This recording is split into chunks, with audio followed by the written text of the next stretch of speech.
आहे संजय निरुपम यांच्या कारच्या टायरची हवा सोडल्याची माहिती समोर आलेली आहे। संजय निरुपम थोड्याच वेळापूर्वी आपण बघितलं होतं दहिसरला ते गेलेले होते, मराठीची सक्ती करू नये असं म्हणत होते आणि त्याच ठिकाणी संजय निरुपम यांच्या कारच्या टायरची हवा कोणीतरी सोडली अशी माहिती समोर येते आहे। आंदोलनादरम्यान काही लोकांनी हवा काढल्याची माहिती समोर आलेली आहे। ही तिकडची दृश्य आपण बघतोय। थोड्याच वेळापूर्वी संजय निरुपम या ठिकाणी पोहोचले होते। त्यांनी प्रताप सरनाईकांना एक पत्रही लिहिलेलं आहे आणि मराठीची सक्ती रिक्षा आणि टॅक्सी चालकांना करू नये असं ते म्हणतायत।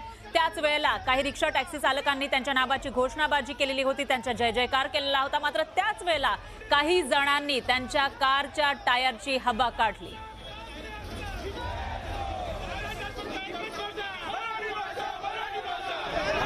ही दृश्य आपण बघू शकतोय। संजय निरुपम हे दहिसर मध्ये गेले आणि त्या ठिकाणी त्यांनी संबोधित केलेलं होतं जे रिक्षा टॅक्सी चालक आहेत त्यांना आणि मराठीची सक्ती करू नये असं म्हणत त्यांनी आपली बाजू मांडलेली होती। मात्र त्यावेळी त्यांच्या कारच्या टायरची हवा कोणीतरी काढून टाकली आणि इथून जाताना मात्र संजय निरुपम यांना अडचणींचा सामना करावा लागत असल्याचं दिसतंय। ही दृश्य आपण बघू शकतोय। मोठ्या प्रमाणामध्ये गर्दी आहे। म्हणजे काय तकलीफ आहे? गाडी पुलिस वाला पुन्हा तुमच्या गाडीची हवा पण मारण्यात येते। गाडी पर चलते हैं महाराष्ट्र, तुमच्या गाडीची हवा काढण्यात आलेली आहे। गाडीची हवा निकाले वहां से। मेरी गाड़ी कौन सी पता आपको?